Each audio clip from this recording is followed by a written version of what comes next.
Dragi gledalke, spoštovani gledalci, sem Bojan Požar, dobrodošli na spletnem portalu info360.si v današnji uri resnice. Z menoj v studiu naša stalna komentatorja Peter Gregorčič in Bernard Nežbah, lepo pozdravljena. Zdaj klima je, tako da lahko bomo normalno debatirali, pa tako dalje, to ne bo ta problem, ampak to je zdaj zadnja oddaja, letošnja oddaja, predno gremo na poletne počitnice. Tako da bi jaz uvodoma bi predlagal eno splošno vprašanje, pa gremo na nekih konkretnih stvari. Zdaj, s čim recimo Peter, pa Bernard, to velja zate, odhaja vlada Janeza Janše na počitnice, čeprav državni zbor bo še nekaj časa delal, in s čim odhaja na počitnice opozicija? V kakšnem stanju sta zdaj te dve politični skupini? Ja. Mislim, splošno vprašanje, bomo pa šli naprej. Ja, razumem, ja. Ja, zdaj ostaja, oba odhajata v... Pa recimo, da se ne bo kaj dramatičnega, zdaj v naslednjem tednu še zgodili, pa mislim, da se ne bo, ne? Zdaj, mislim, da oboji odhajajo v nekem zamrznjenem stanju, ne? In sicer koalicija s tem omnibusom zakonom, ki je zdaj obtičal na Ustavnem sodišču, ne? Mimogrede, danes je bil, zdaj ravno tik pred to oddajo, ko snemamo, je bil objavljen dnevni red zadnje seje Ustavnega sodišča, ki je ta četrtek, ne, se pravi zadnja seja pred poletnimi počitnicami, se pravi do septembra sej ne bo. Ne. In na tej seji ni zahteve za presojo ustavnosti sklepa o nedopustnosti referenduma o tem omnibus zakonu. Ne. Zato v bistvu opozicija odhaja na dopust z vprašanjem, kdaj bo o tem odločeno. Namreč, dokler o tem ni odločeno, to sem že pojasnil te oddaji, da so si dali sami gol, ne, vseh teh 10 zakonov, ki jih omnibus opozicija, koalicija, ja, ne more spreminjati. Ne. Se pravi, koalicija ne more spreminjati davčne zakonodaje, dokler se z mize iz zakonodajnega postopka ne spravi omnibus zakon. Ne more spreminjati zdravstva, ker je noter zakon o zdravstveni dejavnosti, dokler se omnibus ne spravi z mize. Ne. Kdaj se pa spravi z mize, je trenutno v rokah Ustavnega sodišča. Ne. In enako, ne, opozicija odhaja na počitnice, da se ne bere novih moči, če bo referendum dopuščen ali karkoli se bo s tem zgodilo, da bo te zadeve potem peljala naprej. Samo eno podvprašanje, prej smo se to že malo načeli, ko smo bili zunaj v maski, noter v maski. Kako je s temi roki zdaj? Ustavno sodišče zdaj glede tega referenduma oziroma potencialnega referenduma, kakšne roki se ga mora držati ali ne? Ja, zdaj v zakonu o referendumu ljudski iniciativi piše, da mora v zahtevi za presojo ustavnosti sklepa o nedopustnosti referenduma Ustavno sodišče odločati v 30 dneh.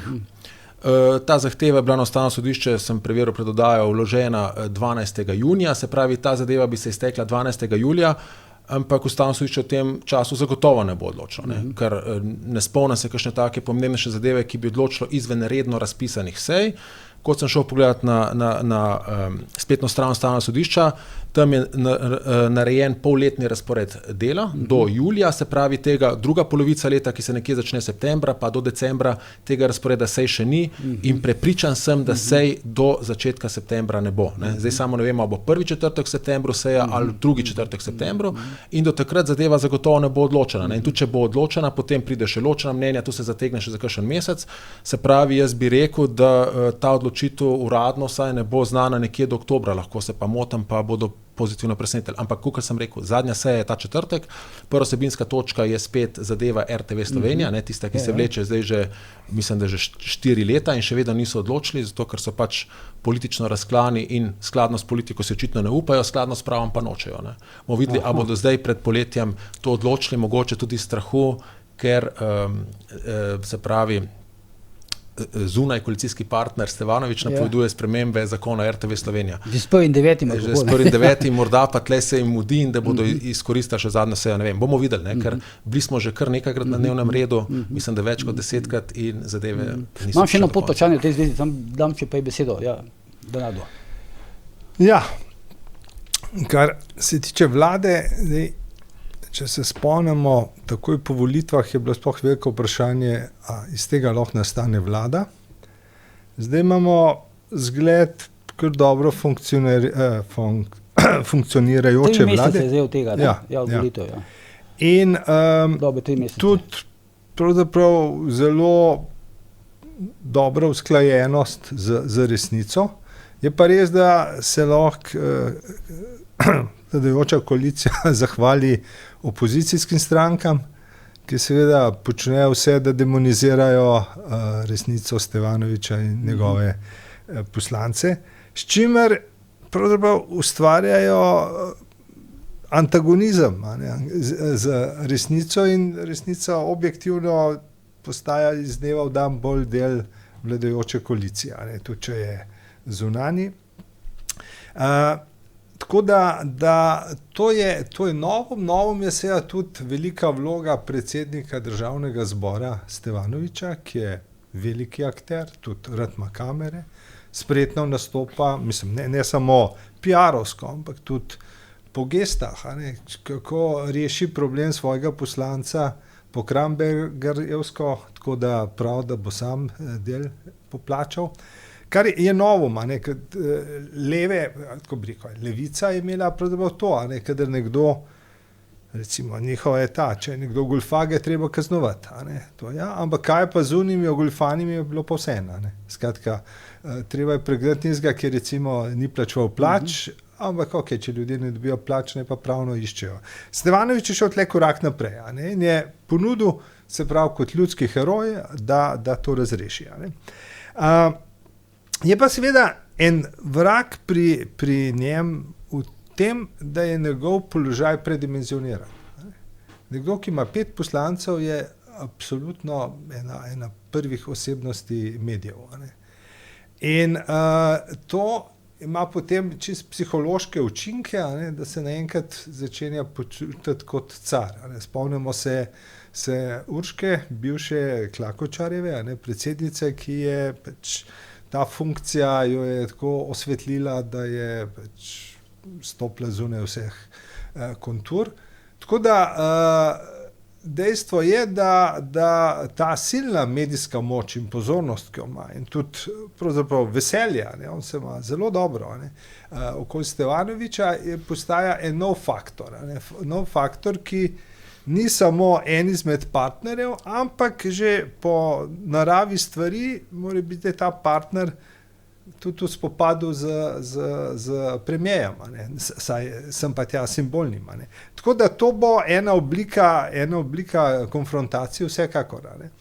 Zdaj je odvisno pol od modrosti predsednika vlade, a to zame to lahkotno ali gre ratoborno nazaj. V tem smislu je ta vlada navzlic momentom, ki jih je opisoval Peter, povezanih z zamrznitvijo zakonov, zelo funkcionalna. Zdaj, je vprašanje, vzeti je treba pač realnost. Ustavno sodišče ima določene ingerence, procedure so, zdaj, če bodo hoteli kakšne zakone dejansko prerealizirati, treba mimo omnibus zakona na novo parcialno sprejemati. Tako da to bo oblika, rečemo, politične spretnosti. Tisto, kar jaz vidim, zdaj je pa relativno zelo racionalno, dovolj mirno, sploh glede na prejšnje vlade, čisto retorično mirno delovanje vlade. Ampak zdaj to, ko si omenil Stefanoviča, pa ta njegov položaj v medijih, Zdaj, naredil si neko primerjavo z Urško Klakočar Zupančič, ampak majhna razlika je. Zdaj, tukaj Stefanovič je v principu bolj tarča. Urška Klakočar Zupančič je bila takrat hvaljena. Samo recimo zanima vajno mnenje, ali lahko recimo nek politik zdrži tak tempo. On je zdaj spopadal z mediji. On je zdaj, Stefanovič je zdaj v bistvu dnevno, ima neko frekvenco za mediji, ali sam zase, potem branje tega poslanca Mijića in podobno. Ves čas je v tej vojni na nek način. Zdaj je bil 3 dni v Beogradu, je bilo manj, ampak ko je prišel nazaj, je že spet noter. No, zdaj, če pomislimo, odkje se je politično pojavil, se je kot ulični bojevnik, proti covidu. In ta spopad ima očitno je del njegove nature. To imaš absolutno prav, da Klakočarjeva je bila samo hvaljena. On ima seveda izziv, in tukaj je presenetil najbolj širno javnost v svoji zelo racionalni, koherentni in dobri drži, kjer je običajno celo prišel kot zmagovalci spopadov. Je pa res nekaj drugega. Ta sistem teh, rečemo, kampanjskih napadov je kljub vsemu, da je na nek način programiran, da gre, recimo, če vzamemo pač tega neuspešnega poluspešnega poslovneža resnice, ki je zdaj že 3 tedne tema, ampak kljub vsemu te teme jih mediji ne morejo v nedogled vleči. Ker zahteva publike je seveda, da potem ni več kaj povedati. Razen, če so kakšno novo dejstvo vedno. Ampak pa so taka minimalna dejstva, da čez čas zgublja. Mislim, ta bi bila lovska, da bi tega držali recimo do decembra, kot prime time vesti. Tako da jaz mislim, da to malo upade, ampak kljub vsemu je pa res to, oba s prejšnjo predsednico in zdajšnji imate v resnici rada te nastope. Če se spomnimo starih predsednikov, kot so bili, Cukjati ali pa Pavle Gantar, pa še kdo, so bili pravzaprav te primusi, ki so urejali stvari, kdaj so tudi izrekali kakšno razsodbo v čemarkoli, ampak niso pa živeli za to, da se pojavijo pred kamerami. V tem sta zadnje dva novo. Pa da vmes so še malo časi spremenili. Čeprav prej so rekli, smo mi da stare šole, ampak vmes so se malo časi spremenili. Izvoli, ja. Najprej glede zakonov bi rekel. Težava je v tem, da ne more zaobiti po omnibus zakonu. Recimo zakona o DDV-ju, zakona o dohodnini ne more spreminjati, dokler referendumu ta zadeva ni razrešena. Ker velja pravilo, da če ti vložiš isto zakonsko materijo, mora biti najprej predhodni zakonodajni postopek končan, sicer tega zakona spreminjati ne moreš. To je vsaka vsebina, ki je v tem omnibusu je vsi zakoni, ki jih ta omnibus naslavlja, ne morejo biti spremenjeni. Tukaj se ne da dati nov zakon okrog. Ta zadeva blokira zakonodajni postopek. Se pravi, pravilo je, da ko ti vložiš nek zakonski predlog, spremembo nekega zakona, potem nova sprememba se lahko začne procesirati šele, ko je ta zaključena, bodisi da je zakon zavrnjen, bodisi da je sprejet. In tukaj zakonodajni postopek traja. V širšem smislu je referendum del zakonodajnega postopka in do takrat te zakonske materije, teh 10 zakonov, tukaj so vsi ključni davčni zakoni, tukaj je noter ključni zakon o zdravstveni dejavnosti, tega spreminjati ne moreš. To je prva stvar, samo tako pojasnilo čisto tehnično. Zdaj pa, glede tvojega ključnega vprašanja, da je bila Urška Klakočar Zupančič hvaljena, Zoran Stevanović pa bil tarča. Ja, če govorimo o levih naših, je bila Urška Klakočar Zupančič hvaljena, Zoran Stevanović je bil pa tarča. Če pa zdaj govorimo v trenutnem smislu, če govorimo pa o levih, o desnih naših, je bila pa Urška Klakočar Zupančič absolutno tarča. Se pravi, cel desni medijski pol je Urško Klakočar Zupančič napadel enako, kot zdaj cel levi pol napada Stevanovića, in cel levi pol je hvalil Urško Klakočar Zupančič enako, kot zdaj poslušamo hvalnice. Jaz te razlike se pričujem ne vidim. Bom prišel zdaj naprej. Jaz se pač ne vidim. Sem slep. Je ne vidim. Tam imajo 80, imajo 20%. Razumem. Ni več čisto, ampak ja, razumem, v času družbenih omrežij in vse skupaj. Pa hočem samo povedati, skratka kaže, da ta Slovenija nima neke publike, ki bi gledala na stvari skozi, kaj je z državo dobro, ampak gleda, kaj je naše.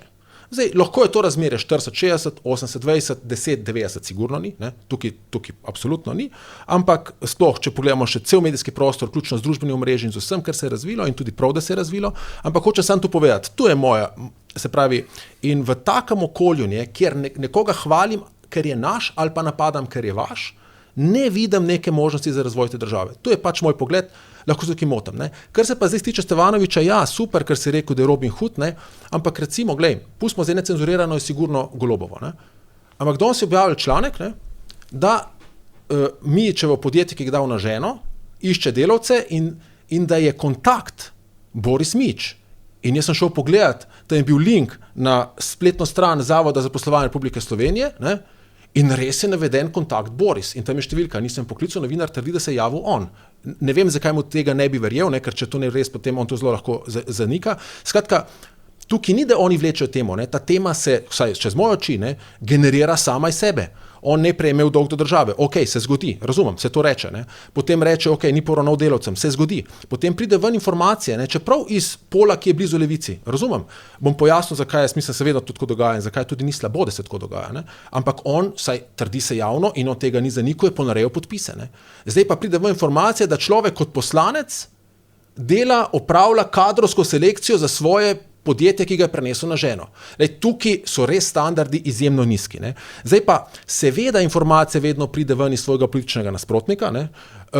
Ker ima on interes, ampak to je bistvo demokracije. Ni bistvo demokracije objektivnost, ki ne obstaja. Človeška objektivnost ne obstaja. Bistvo je to, da imaš ti različne glasove, ki pač špecajo svojega nasprotnika, ne, s tem se izvaja nadzor. In to je tudi vloga opozicije, ne, se pravi, kakršnakoli opozicija v državnem zboru nima nikakršne zakonodajne moči, njena moč pa je ta, da daje neke teme ven, ki sicer koaliciji niso v interesu in obratno, ne, oni drugi pa dajo teh teme. Skratka, jaz gledam zdaj stališča cele države, ne, je to tako, kot sem pač tako jaz tako vidim, ne, se pravi, desni naši imajo eno agendo, levi naši imajo drugo agendo, drugih praktično vmes ni, ne. Ja, le en problem. Ti si se, bi rekel, sredotočil striktno na osko politiko.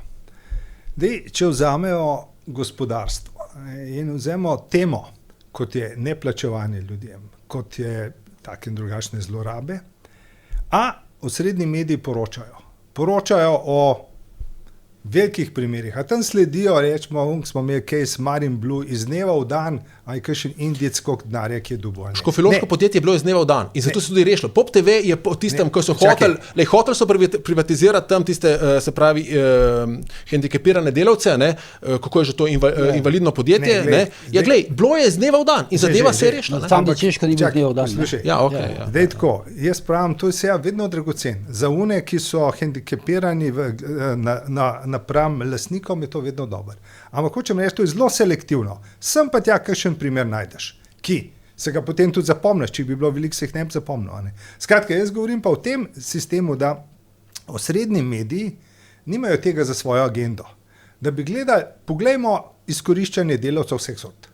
In to ne bo tema, poskusimo, to je anomalija, tudi gospodarska, ne? Pravna.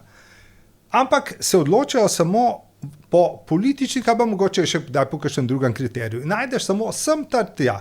In lahko imamo potem primere, da veliko večje zadeve sploh ne pridejo. Seveda, to ne pomeni, da to ni, bi rekel, se ukvarjati z mičevimi rabotami, ni nujno, da se s tem ne bi mogli. Ampak jaz govorim o nečem drugem, o tem silnem ponavljanju. Glej, smo imeli, če ne moram, da ne bi primerjal. Rečemo, primere, kot so bile rečemo, poslovanja vseh teh Jankovićevih firm pa njegovih otrok. Enako bi lahko šel iz dneva v dan pogledati, kdo dobo plačal, kdo ni dobo plačal, in tega ni bilo. Ne? Hočem reči, to ne pomeni, da pravzaprav ne bi smel biti mič tema. In vsi detajli.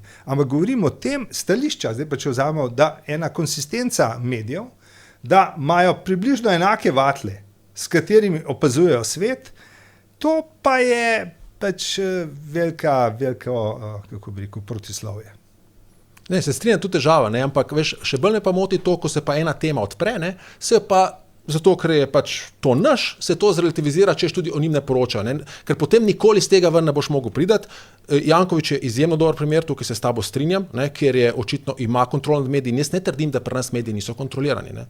Trdim samo, da opazujem to v medijskem prostoru in sistem projiciram se pravi, na neke pogled recimo širšega družbenega volilnega telesa na Slovenijo in če je to tako, potem ne vidim nekega upanja za preboj. To je vse, kar je moj zaključek. Bi pa sam še eno stvar rekel, sicer, če vzamem Jankovića pri gospodarskih temah, tu vsi novinarji veste, ne, je veliko teže kaj poročati kot o politiki, ker so tam viri veliko bolj zaprti. Ne.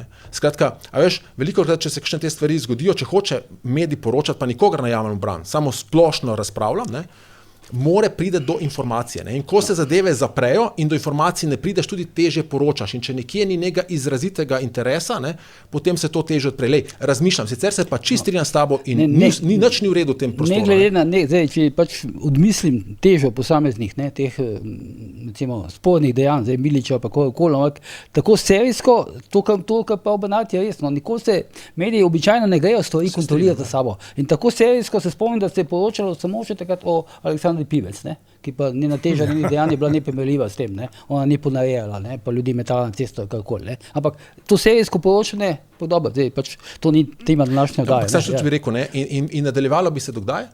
Dokler bi ona bila ministrica, ne? Na koncu se zlomila in je odstopila. Ne? Ja, posebej pa nehala. Ampak to je pri funkcionarjih načeloma tako. Ne? Ja, se pravi, ker pri funkcionarjih je pa to tako zato, ne zato, ker so visoki politični standardi, ker mi politični standardi nimamo nikakršnih, ne? Žal. Ampak je zato, ker je tukaj interes tako velik in tukaj me zelo zanima, ne, a bo resnica zdržala ta pritisk, to sem že jaz rekel, do decembra, ne? Ker zdaj oni so prišli ven z eno izjavo, ne? Da so se zmenili, da bo on to poravnal do konca leta, ne? Potem se bodo pa odločili naprej. Do konca leta verjetno so dali zato, ker 10. oktobra se izteče rok za nadomestne volitve, pa niso hoteli jih oktobra, bodo rekli do konca leta, pa ajde, če ga odstavijo 31. oktobra. Res pa je, da to, kar je Bernard prej opozoril, da to zdaj piše necenzurirano. Ne? Zdaj, v teh top večinskih medijih se pa to zdaj malo ustavilo, ne? Je malo šlo dol. Ja, oni so se ga vzeli očitno na tarčo in očitno so se ga pa zasledujejo in gledajo, ampak zdaj, če bi on pameten, bi se tukaj potuhnil tudi v tem smislu, što je meni nerazumljivo, ne? To kaže tudi na nek intelektualni domet teh ljudi. Ne? Če si ti tako pod tarčo, ne? In si imel nekje problem, potem ne navedeš sebe, svoje telefonske številke na Zavod za zaposlovanje Republike Slovenije kot kontakt. A ne moraš enega drugega najti. Veš, tukaj kaže tudi na nek intelektualni domet teh ljudi. Ne? Ampak gledaj, tle gre za dve ravni. Eno je čista moralno-etična drža, kjer je pri tej personi vse narobe, če gledamo tako. Ne? Drugo je, misliš? Ja. Drugo je pa seveda dejstvo, da ko gledamo politike, ko gledamo poslance, so poslanci prenesejo vse. Po tej isti logiki, kdaj bi mogel že ljubljanski župan jati, v tem smislu, kadar bi imel zoper sebe rečemo, medijski stroj, ki bi ustrajal pri vseh teh stvarih. Tle ni dileme, ampak po drugi strani imaš te enostavne procedure, da pravzaprav da poslanca ne odstavi glas ljudstva ali pa etično zgražanje publike, takšne in drugačne, ampak pač lahko preživi tako rekoč cel mandat, potem pa vprašanje, kaj bo z njim. To je pač čisto praktična, pragmatična realnost. In v tem smislu, jaz mislim, da je z resnico morda en drug problem, bolj usoden kot recimo tale lik, je to, da rabiš neko substanco. Substanco onkraj zdaj svojega predsednika, ampak neko držo, s katerimi vidiš, da se lahko tvoji pristaši ali pa potencialni bodoči identificirajo. Katere ideje, kaj lansiraš? Zdaj, tega pa kaj dost ni bilo zaenkrat opaziti. Res je, da lahko smo malo bolj tolerantni, pa rečemo z ozirom na vse te spopade, ker so se mogli ves čas braniti, niti ni prostora. Zdaj, od resnice bo bolj kot to, a bojo zdržali te medijske kritike, bo to vprašanje, a bodo formirali prepoznavno svojo politiko. Ampak je pa zanimivo, Bernard pa Peter, kakšni liki se tukaj pojavljajo. Zdaj smo imeli nekega sama Juršiča, ki je odstopil, ki je bil dekoracijski tajnik, star je, 52 let, pa je bil šef njihovega pomladka, in odstopil je iz nekih razlogov, ker mu niso plačali enega dela volilne kampanje. Pol se je tam pojavil nek brat od Bešiča Loredana, bivšega ministra, ravno tako resnice, ki se je nekaj sprl za nekih potnih stroškov, ki bi mu jih mogla stranka pač nekaj plačati, pač to so te informacije, ki kažejo. Mislim, zanimivo je, kakšni liki se zbirajo okoli teh političnih strank. Vem, ampak gled, ne smemo pozabiti najbolj škandaloznega primera prejšnje vlade, ki so dali za kmetijsko ministrico gospo, ki je prej pomagala malo v bifeju, vprašanje, če bi sploh seminarno lahko vodila. Skratka, brez kakršnih koli izkušenj, referenc in teže na svojem področju. Skratka, nekdo je lahko minister, ne bi pa mogel imeti recimo ene kmetijske zadruge voditi, tam bi pa že izgubil na tekmi. Skratka, to, kar se ti čudaš, te anomalije. Ne, glas ugotavljam. Se je začuda. Te anomalije so že kar nekaj časa med nami in tukaj. Tako da včasih imel se neko predstavo, kdo bi lahko bil, a bi bil lahko še primeren ali ne. Celo v partiji, saj v zadnjem desetletju, so izbirali, kdo izmed naših bi imel te kapacitete, da ga bi lahko postavili. Zdaj je bilo. Dobar, pri poslancih je tako druga zgodba. Bolj bo očitno, ki bomo primerjali recimo izpostavljene figure na ministrstvih pa državnih uradih zdajšnje vlade s prejšnjimi. To pa bo nekaj, kar bo čez čas postalo očitno. Se je pa ta ministrica Čalušić, ko je med primopredajo potožila novemu ministru, Ciglerju, da je zadnjih 6 mesecev na vladi nihče ni več upošteval. Ni prišla skozi z nekimi dobrimi idejami. Očitno kljub temu, da je bila pomočnica na takrat, je očitno imela neke ideje. Pa kupila si je na nek način posredno čoln, z davkoplačevalskim denarjem, oziroma pravico do uporabe čolna. Ampak dobro, če gremo naprej, zdaj, ko smo že pri resnici, ti si, mislim, da zdaj, ko si bil na zadnji ali prej zadnji tukaj, smo razvili tezo, da je Janša partnerstvo za razvoj postavil ravno zaradi tega, da bodo potegnili resnico. Zdaj pa ta resnica zvrnila, povabilo.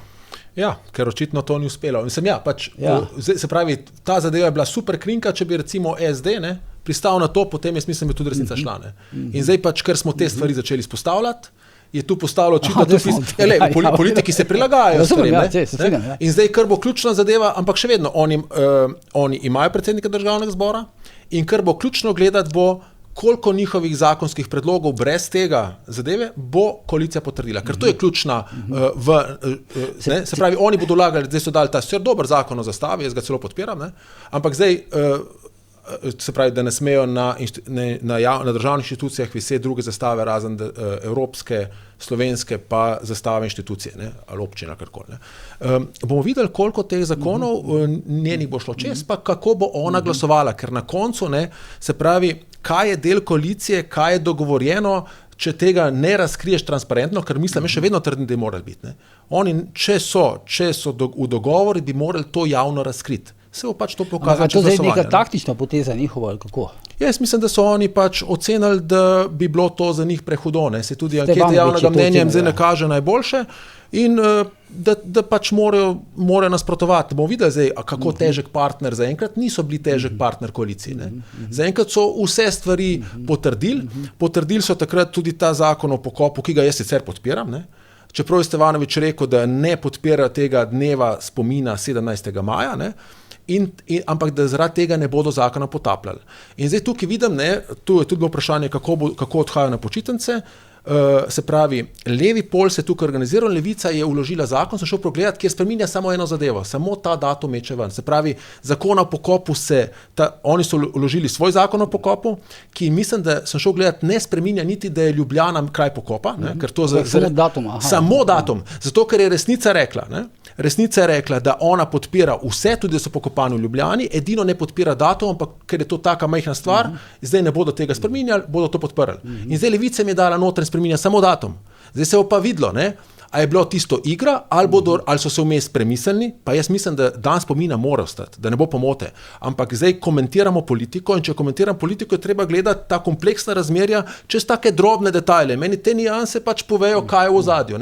In bomo videli, levica je to naredila pametno, se pravi v smislu provociranja svojega političnega nasprotnika in bomo videli, ko bo ta zadeva prišla na proceduro, kako bo resnica glasovala. Ali bo požrla tisto svojo besedo iz glasovanja, ali bo to podprla in potem tvegala seveda konflikt Zdaj, istočasno, ko je pač Stevanović povedal, da ne grejo v partnerstvo za razvoj, je tudi bil kritičen, vsaj delno kritičen do te Janševe napovedi, da bo Slovenija veleposlaništvo prenesla v Jeruzalem.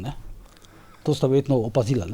Ja, seveda. Zdaj sta tukaj treba pogledati kontekst. Eno je intervju, drugo so poteze vlade. Ti lahko rečeš, da boš prenesel veleposlaništvo v drugo mesto, ampak to je nedoločnik. To daš v program, pa ga ne izpeljaš. Ne. Skratka, gre za eno veliko razliko, da tukaj bi jaz počakal na poteze vlade, ker pač tako se ne dela politika, tako da besede iz intervjuja potem realiziraš. Ne. Je pa res nekaj, če bi gledal, to se mi pa zdi kljub vsemu tak strukturna sprememba, ne, tega partnerstva. Kaj pomeni? Ideja partnerstva, se usedemo, vlada ima svoje predloge, se usedemo skupaj, vi dodate in potem se stavimo. Ta zdaj nova drža je pa to, da zakone lahko predlaga torej kdorkoli, tudi resnica, in potem ima lahko tudi vlada tolerantno držo in jih v veliki meri sprejema. Teoretično je bilo tudi svoboda, ne, iz tega kalupa, ne.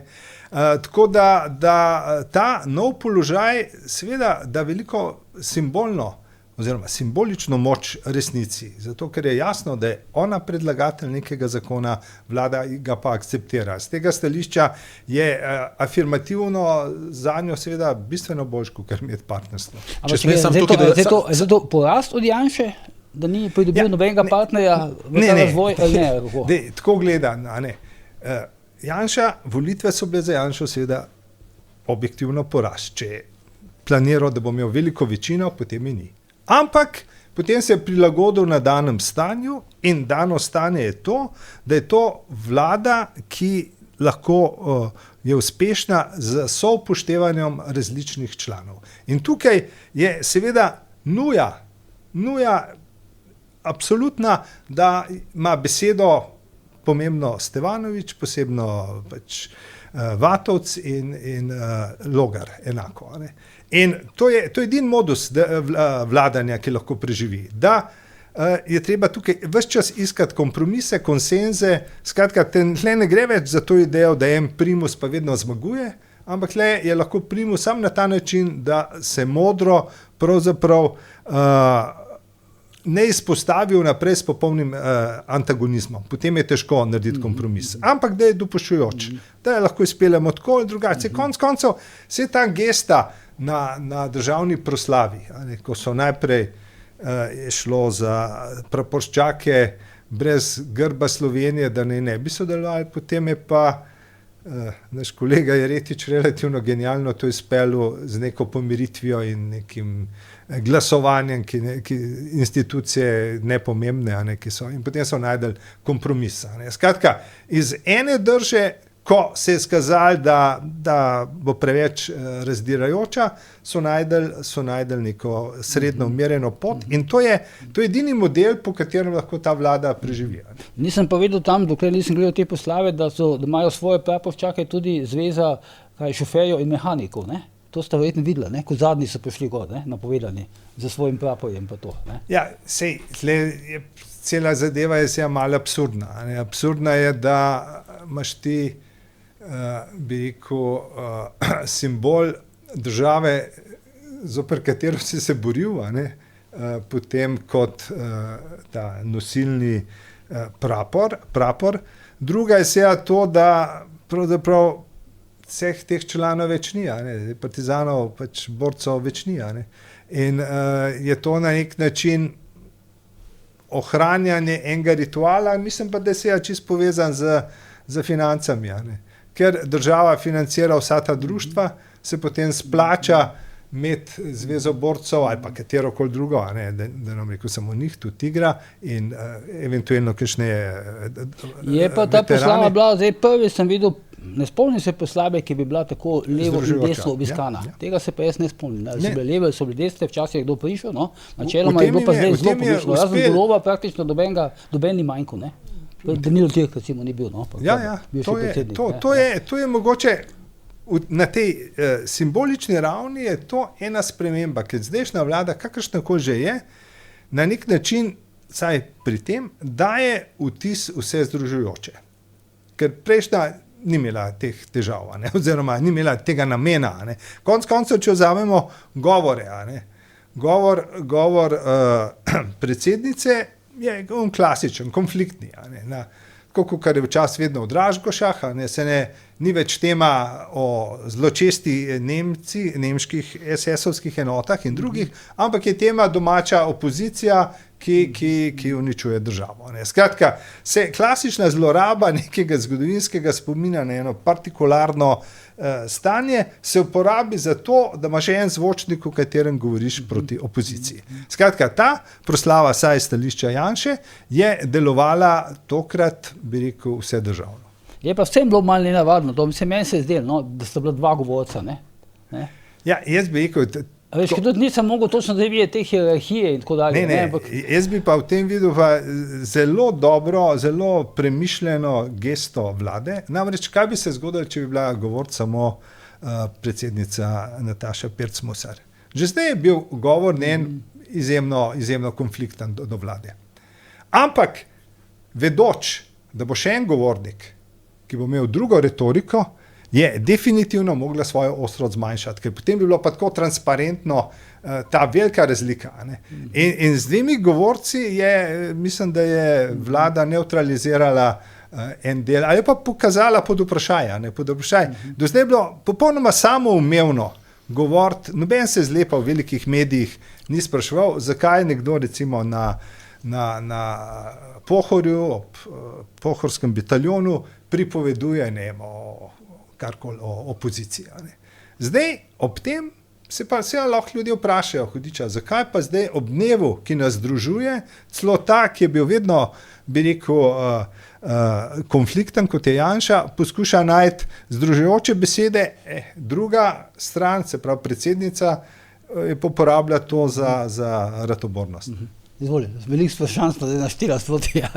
Najprej bi sam to rekel, zakone lahko vloži vsak poslanec po poslovniku državnega zbora. Ne. Kar je ta protokol omogočil, je samo to, da so predhodno se uskladili z vlado, ker vloži jih lahko vsak poslanec, en poslanec sam lahko vloži zakon. Ne. V vsakem primeru rab skupino. Potem pa na koncu rabiš ti soglasje cele koalicije večine, da ga spraviš čez. Ne. Ampak to lahko narediš tudi potem, samo to. Glede, zdaj bilo veliko stvari, jaz bi se na državno proslavo, ne. Ne, samo me zanima, to partnerstvo, no, je po tvoje zdaj to Janšin neuspeh ali uspeh? Ali ne, Janša je to zapeljal tako, da ni moglo biti neuspeha. Ne. Zato, ker se pravi, pokazuje to svojo širokogrudnost, povabimo vse v partnerstvo za razvoj, ne, ker mu je to uspelo leta 2008, se lahko na leto 2008 vedno, oziroma na leto 2004, se lahko vedno sklicuje in se lahko sklicuje potem tudi na rezultat SD-ja 2008, ne zdaj, a je to res posledica partnerstva za razvoj, a je to posledica takrat, da je to Pahor vodo, to je drugo vprašanje, ampak na to se lahko sklicuje. Ne. In če bi mu to uspelo, bi bila to ene vrste zmaga. Ne. Ker mu to ni uspelo, bo lahko delal to, jaz sem zelo podrobno poslušal govore, bom šel potem na govore, kar je že nakazal v svojem govoru. Ne. Se pravi, da oni niso za sodelovanje. Ne. Čeprav v resnici v parlamentu imamo z razlogom pozicijo in opozicijo. Ne. Opozicija je tam zato, da nadzira koalicijo. Ne. Je pa fajn, če bi se stvari dogovorili, zdaj, če grem na govore. Ampak zdaj, a je zdaj to manjšinska vlada ali ni za to? Je to uradno manjšinska vlada zdaj? Ja, Janša je rekel, da ni manjšinska vlada, ker manjšinska vlada ne obstaja. Ne. Če gledamo po, to je rekel Janša. Zdaj, ampak tudi v resnici, če pogledamo, koliko glasov je podprlo vlado, ne, jih je 49, ta vlada ni manjšinska vlada, če pa gledamo, koliko strank je v vladi, ne, ta vlada je manjšinska vlada. Ne. Ampak zaenkrat do zdaj ta vlada ni bila manjšinska vlada, ker so bili zakoni, razen če kdo kaj manjku, sprejeti za 48, za to vlado ključni zakoni, interventni zakon, z interventnega se ne spomnim, ampak recimo zakon o pokopu pa celo s 50 glasovi. Oziroma, pri določenih zadevah je bilo, interventni mislim, da je bil celo s 50, ne, ta pa ne. Skratka, nekje se manjšinca pridružita ali ne, se pravi, ta vlada nekje niha med 48 in 50 glasovi, ne. In zaenkrat to ni manjšinsko vladanje. Ne. To je relativno udobno vladanje, to je tisto vladanje, ki ga Janša si želel pred volitvami, ko je rekel 50 glasov, potem pa ustavno večino z opozicijo. Ne. Pa, če grem na govore, v resnici nihče od njiju ni mogel iz svoje kože, to je moj pogled, je pa lahko to kožo malce obrusil. In oba govora sta se začela, jaz bi oba govora razdelil na dva dela. Ne. Tako predsedničin kot predsednika vlade je bil prvi del govora nek spomin na našo preteklost, kaj nas je združilo v tej državi, ne, oba sta imela, ne, Janša je še vpletel, je še povedal, sicer tukaj zelo inteligentno in subtilno, da je bil del osamosvajanja, ne, ko je povedal tisto pripoved o dečku, gospod minister, kje se lahko vpišem v teritorialno obrambo. Potem pa v drugi polovici, ne, pa Nataša Pirc Musar ni zmogla iz svoje kože, ona pač ne ve, da je predsednica, ona želi biti komentatorka. Potem bilo mogoče boljše, kot če bi kandidirala na volitvah, ne, za predsednico republike, da bi se spet prijavila na RTV, kjer ni uspela biti, se pravi, ampak ne za predsednico uprave, ker potem ne more biti kot novinarka, ker to ne združiva funkcija, ampak recimo za kakšno urednico. Ne. Ali pa, ne, druga stvar, da naredi svojo stranko, ne, ker tisti njen se pravi, prvi del govora je bil meni zelo državniški od predsednice republike. Jaz sem rekel, ko sem poslušal do tam, sem si delal zapiske in moj zapisek s tem zaključil, to je najboljši govor njen doslej, ker sem ga slišal.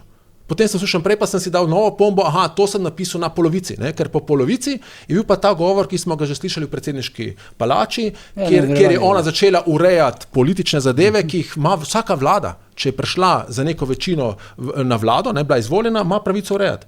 In če tu hočeš urejati, tako kot je ona hotela čez svoj govor, potem ni pravo mesto kandidatura za predsednico republike, ampak je pravo mesto za kandidaturo za predsednico stranke in potem v parlament in potem imaš take govore. Ne. Ta drugi del govora je govor za strankarski miting.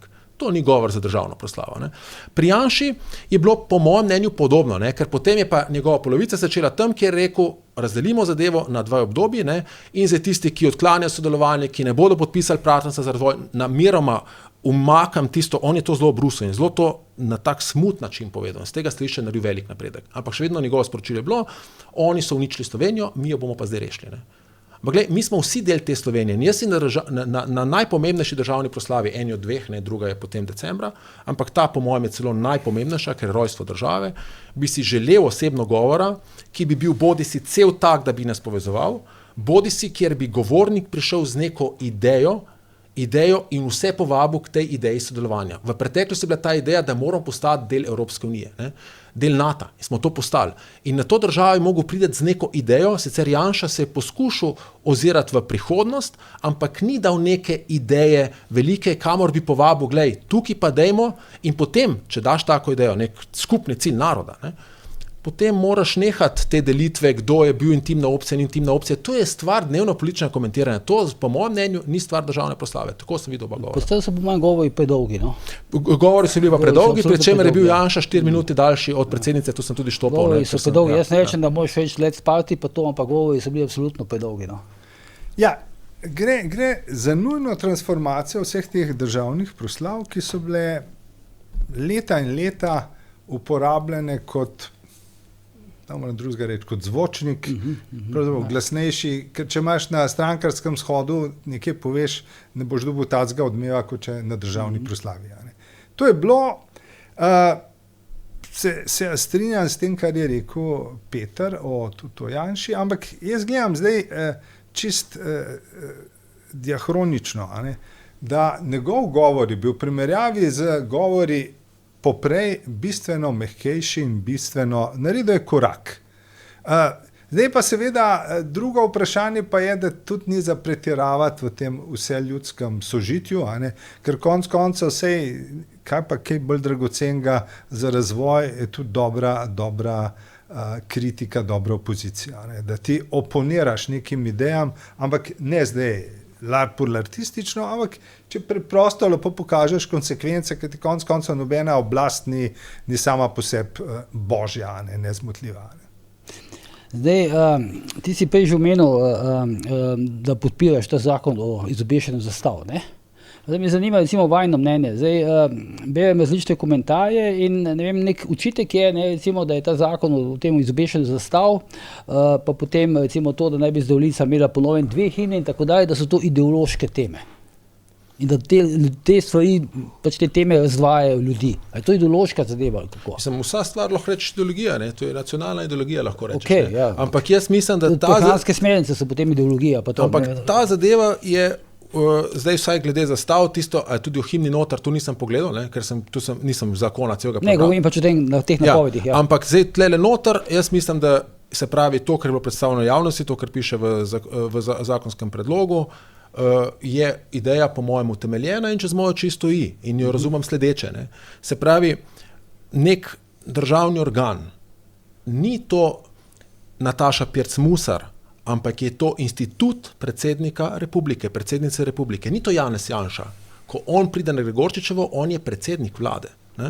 Se pravi, to je zdaj institucija in zato on ne more po nekih lastnih preferencah, ne, Nataša Pirc Musar v času parade ponosa, super, če ona mogoče bi za LGBT skupnost več naredila, če bi o kakšnih stvareh bolj odkrito spregovorila, kot da hodi na parade, ampak pustimo to za to zadevo, ne? Ampak da obesi zastavo. Ne, to je institucija, institucije naj imajo strogo formalnost, jaz za tem stojim, to nas dela država. Se pravi, državo delajo državni simboli, dela himna in delajo institucije, ki so uokvirjene v državne simbole. Ne moreš gor kar neki obesti. Ne? Če to želiš, Nataša Pirc Musar v ruski dači lahko obesi vse zastave, ki jih želi.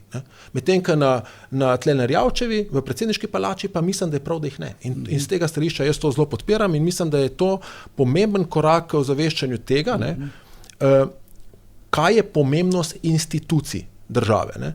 Je pa res, ne, da to ne pomaga, če potem z nekim mičem vse te ideje potem v realnem življenju podiraš, ampak zakonski predlog je pa dober. Ne? Mislim, zdaj tu nastavi nek fenomen, ne? Zdaj vsaka stvar se zdaj pač druga politična opcija, ena je druga, zdaj kakokoli pač obračamo, ti očitki o teh ideoloških temah. Ne? In zdaj vsako nasprotno mnenje, ali pa skoraj da vsako nasprotno mnenje se tolmači kot neko razdvajanje ljudi. Če smem, ja, zaradi tega, ker ko ti oponiraš svojemu sotekmencu, v Sloveniji imamo celo samo nasprotnike, sotekmencev skoraj nimamo, ne, potem moraš doseči neko močno motivacijsko zgodbo, iti na čustva ljudi, to najbolj motivira in očitno ne, so nekje pogruntali ali pa poskušali, čeprav to zdaj več ne prime, ker je bilo prevečkrat zlorabljeno, ne, se pravi, ideološka tema je ideja retorike ta, da ti ljudi čustveno zmotiviraš, zdaj nas pa ta razvaja in potem ti s tem avtomatsko umakneš pogovor o vsebini, ker sem jo zdaj odprl, recimo, zakaj je to dobro, da imaš ti zastavo, ne, ker to poudariš institucijo,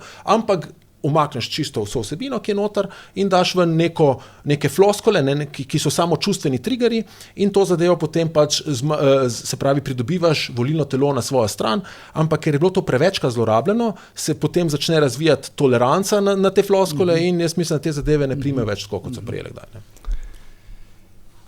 Ja, ta vprašanje ideološkosti, vse to izobešanje neslovenskih zastav na državnih institucijah je bila oblika politične promocije idej pač, ali ministrice ali predsednice države. S tem, ko je gor zasedila recimo palestinsko ali pa LGBT zastavo, je na brezplačen način dobila neke simpatije strani simpatizerjev pač Palestine ali pa članov LGBT skupnosti. In z tega stališča je seveda pravzaprav dragoceno, da na tej točki onemogočaš ta spopad.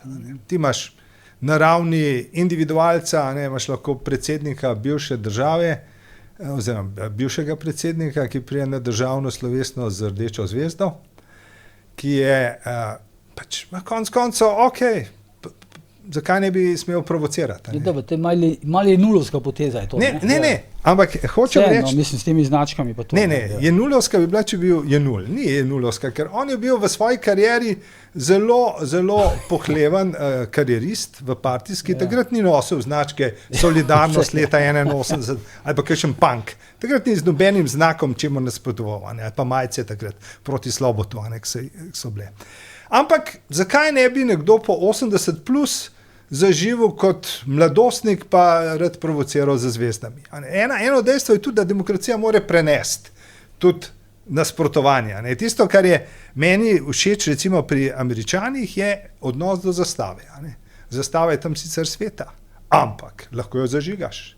In njihovo vrhovno sodišče je neparkrat obravnavali te zadeve, sploh ob vojni z Vietnamom, ki so jih začeli zažigati.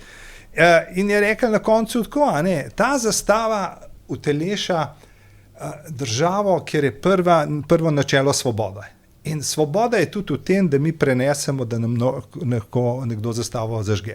Se pravi, ni problem, da ti zdaj na individualni ravni karkoli počne z zastavami, značkami, gor dol, zažigaš ali ne.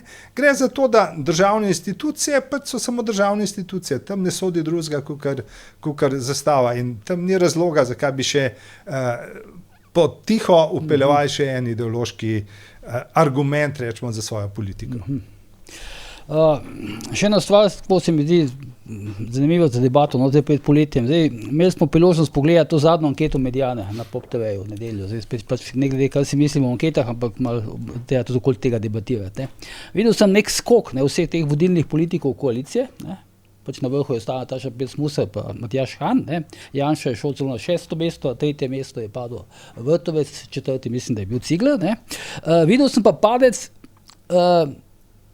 Anžeta Logarja. Pa se je najhujši padec od vseh teh politikov, ki so trenutno na vladi. Tudi stranka je relativno nizko pada, pa me zanima, za razliko od SDS-a pa tega trojčka NSI, ki nekako raste. Pa me zanima zdaj vajna razlaga recimo tega fenomena. Zakaj pada Logar oziroma zakaj padajo demokrati kot edini znotraj te koalicije? Zdaj najprej glede priljubnosti politikov. Jaz vedno te ankete gledam. Samo eno stvar bi rekel, tukaj treba res to povedati. Okay. Se pravi, absolutno bi rekel, da je res predsednica prva, potem je Han, potem pa tisti naprej. Mislim, da imajo, eni so izenačeni na stotinki. Se pravi, tisti vrstni red med 3 in 10 je lahko poljuben, ker je znotraj statistične napake. To je prva stvar, ki je treba o tem povedati, zato bi šel raje na tisti, ker ta anketa je bila iz 2 delov.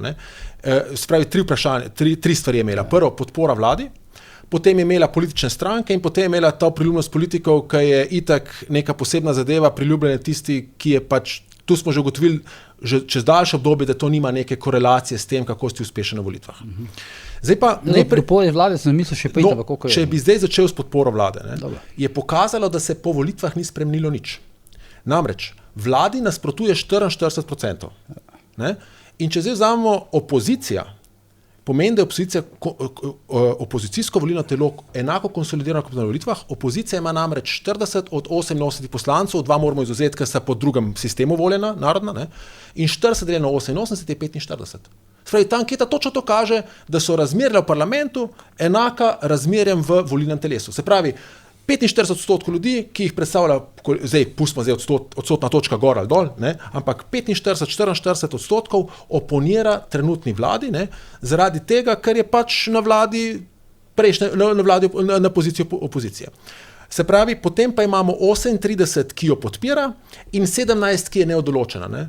In zdaj, če pogledamo NSI plus SDS ima 37 poslancev, je to nekje 42, ampak je del NSI volilnega telesa, se pravi, tu pomeni, del ljudi tistih 70%, niti jo podpira, niti ne podpira, zato ker niso najbolj zadovoljni s to vlado, verjetno, ampak po drugi strani si pa Goloba več ne želijo.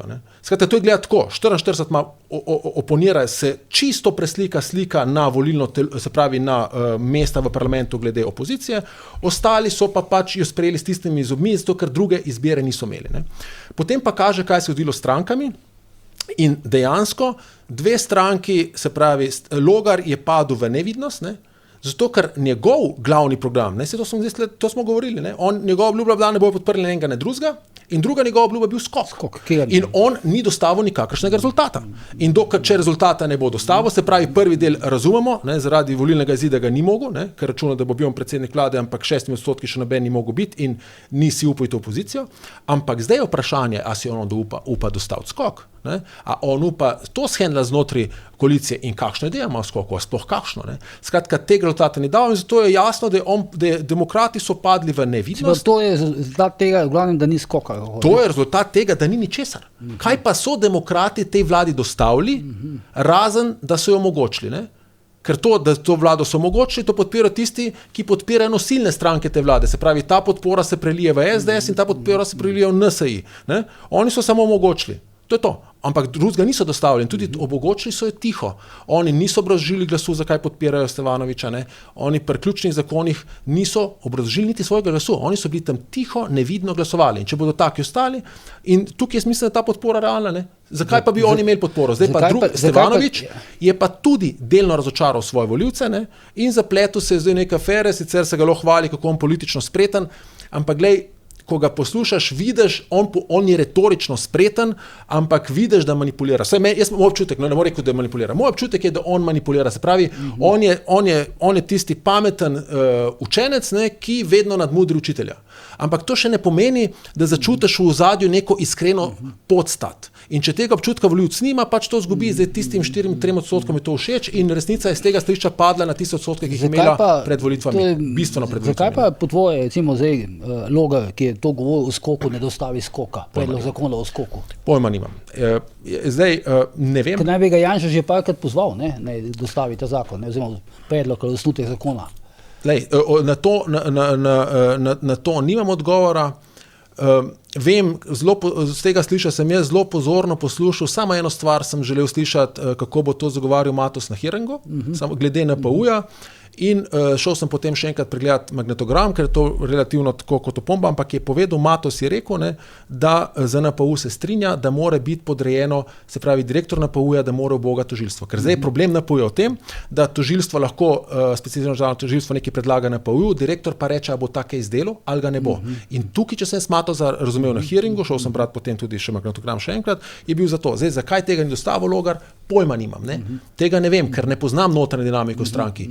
Vidim pa, da dostavo ni. Ne? Skratka, rezultat demokratov trenutno rezultata ni. Ja, pri tej stvari se zavedati, da je to najbolj vratolomen zakon, ne? Oziroma institucija. Skoku. Ja, institucijalno hočem reči skok.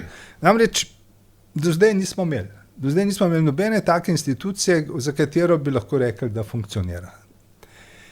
Torej, ko ustvarjaš nekaj iz nič, stvar ni tako enostavna, da je vprašanje dni ali pa tednov ali pa tudi mesecev. Gre za to, da če že postaviš, da moraš postaviti nekaj, kar bo delovalo. Kar bo že anticipiralo vse mogoče, ne samo ugovore, ampak tudi mejne situacije. In kako boš to naredil? Najbolj smiselno je to, da pogledaš po deželah, ki nekaj podobnega že imajo. In v tem smislu je meni celo dober znak to, da tega zakona še ni, ker in sploh oziram tudi na konflikte, dialoge z tožilstvom, s KPK-jem, se mi zdi, da je bolj ključno, da postaviš stvar takšno, da bo potem lahko preživela, ne samo, da jo postaviš. Jaz pri samih teh anketah sem precej zadržan, namreč spomnim se, ki je bila v samem vrhu Ljudmila Novak, pa je šla pa na predsedniške volitve, pa je dobila nekih 10%. Han je tam na drugem mestu, pa ne dobi več kot 3. Pa je tik pred rešitvijo. Ja, tik pred rešitvijo. Skratka, meni to pove vse ostalo, kot to, da je to realno merjenje. Ampak nečesa pa nimamo in prav vsi pozabljamo. Kdo zdaj vodi opozicije?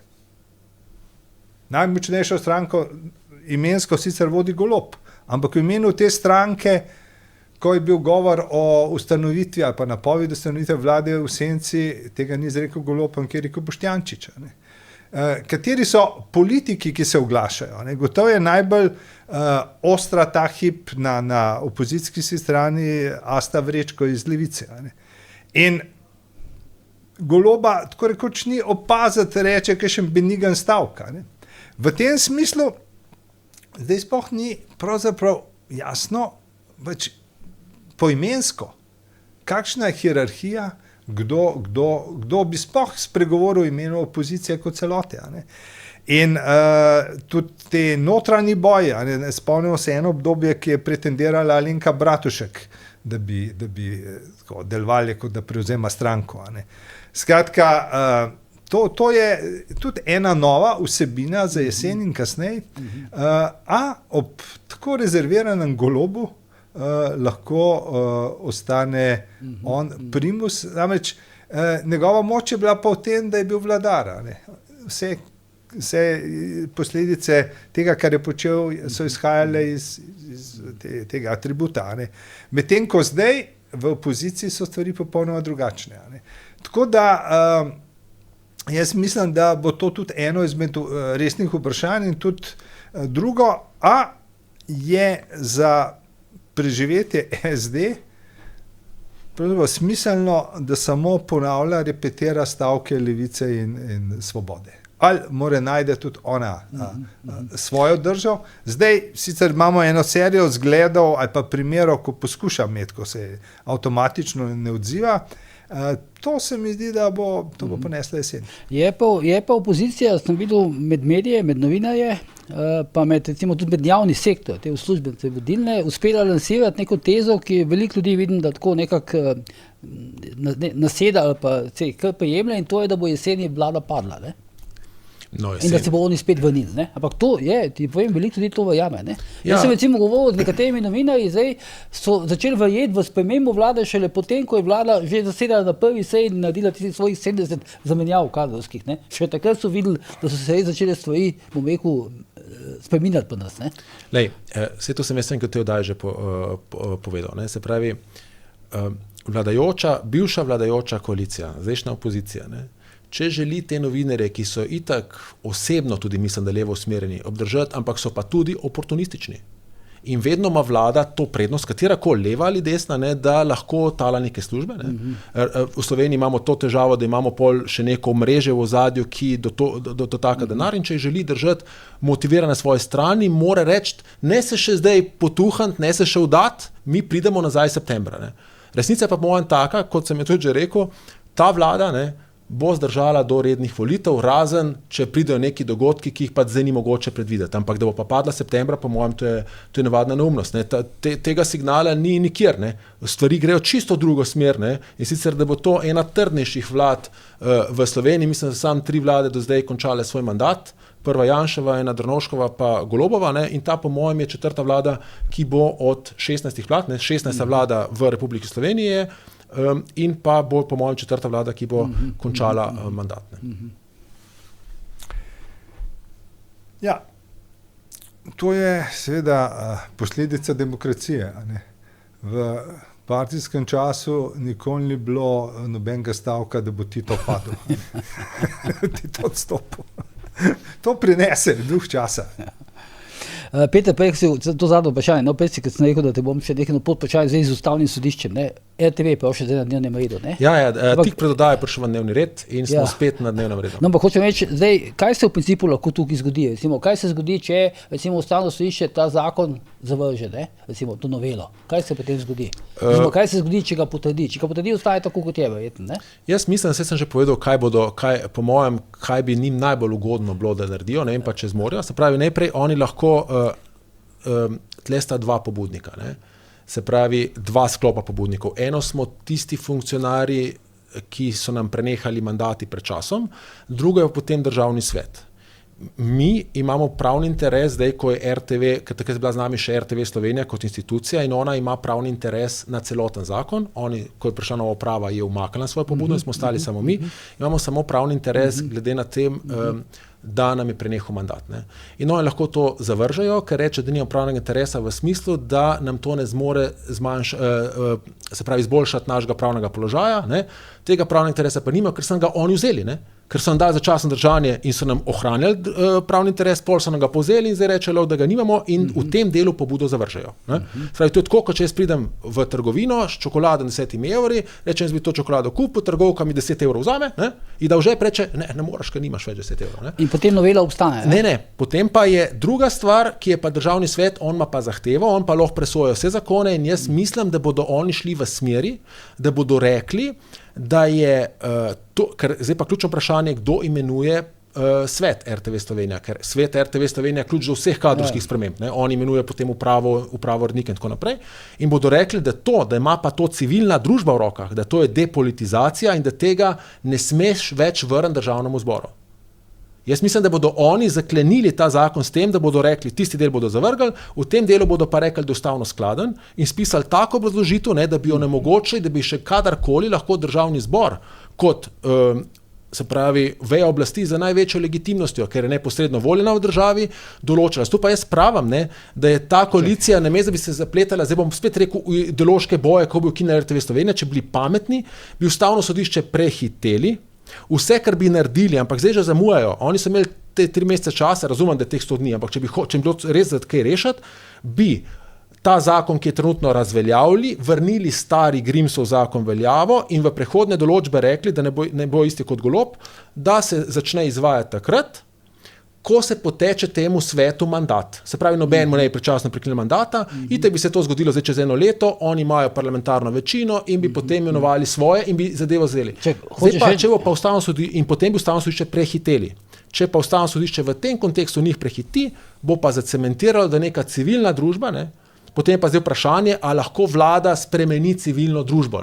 Potem pa oni rekli, ja ne, zato ker tle ti imaš OKS, ki si ga imel tudi že prej, ampak imaš še informacijska pooblaščenca, pa še neke druge, tu ni sicer civilna družba, ampak zdaj ne vem, katere, vsa civilna družba je noter, ne, tega ne moreš, ker potem moraš na Ustavno sodišče, ne, to so pa parcialna civilna družba, recimo, če bo tale podmladek SDS. Kaj hočeš vedeti, da bo lahko Ustavno sodišče zabetonira zakonodajo okoli RTV, da je ni mogoče nikoli več spremeniti? V tem delu, to je že Ustavno sodišče naredilo. Se pravi, jaz mislim, da je zaradi ene odločbe Ustavnega sodišča nemogoče ukiniti prispevek za RTV, ker je v tisti odločbi Ustavno sodišče zabetoniralo to, da je to praktično edini možen vir neodvisnega financiranja.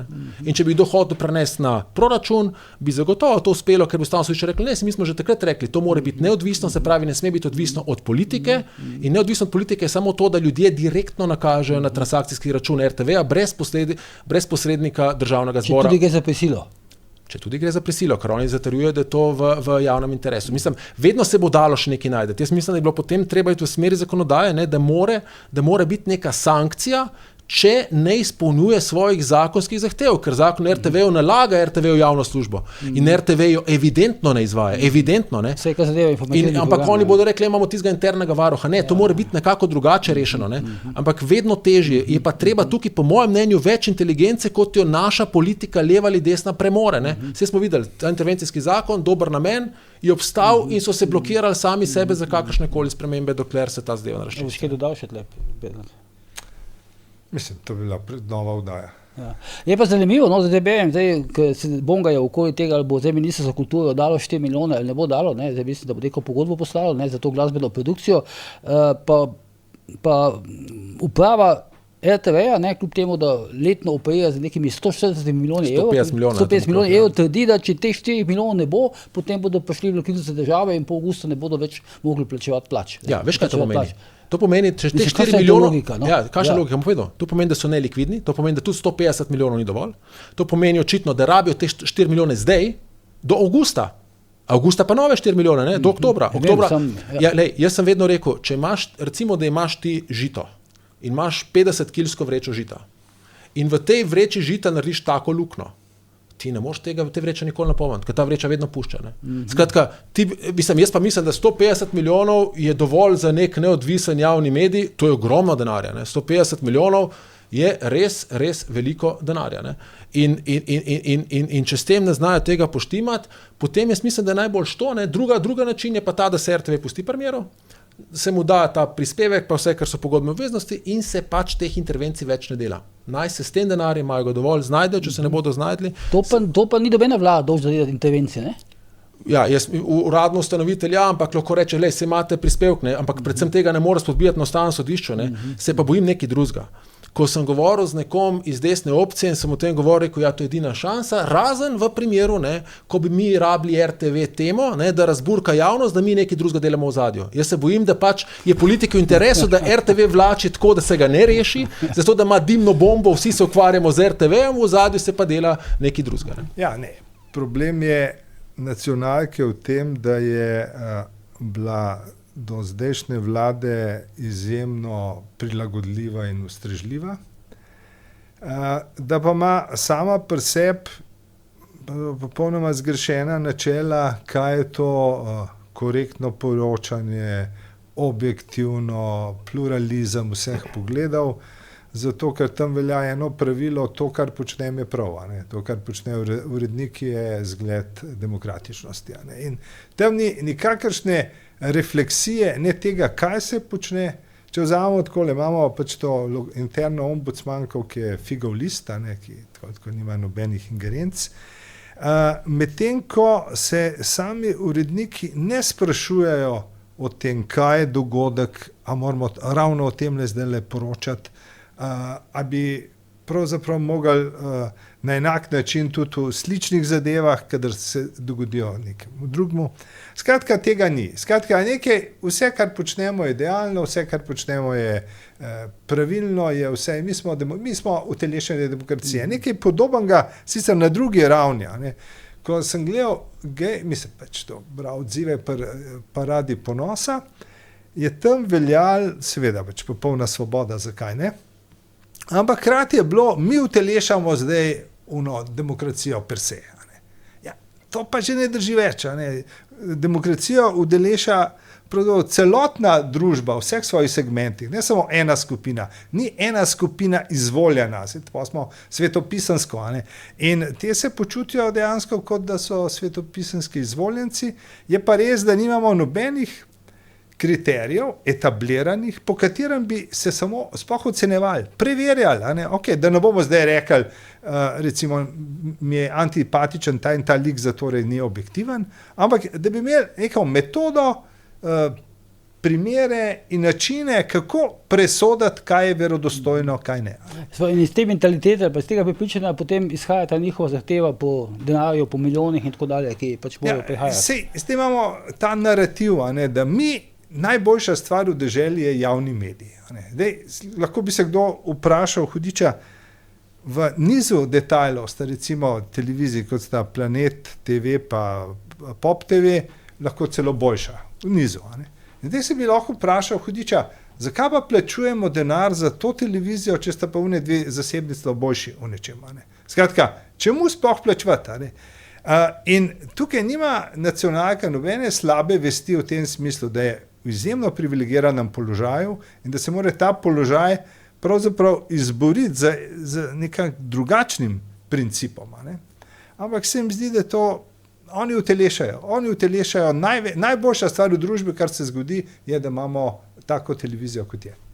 Nacionalno. Zdaj sem videl, da bodo ponavljali skrite kamere Francija Keka.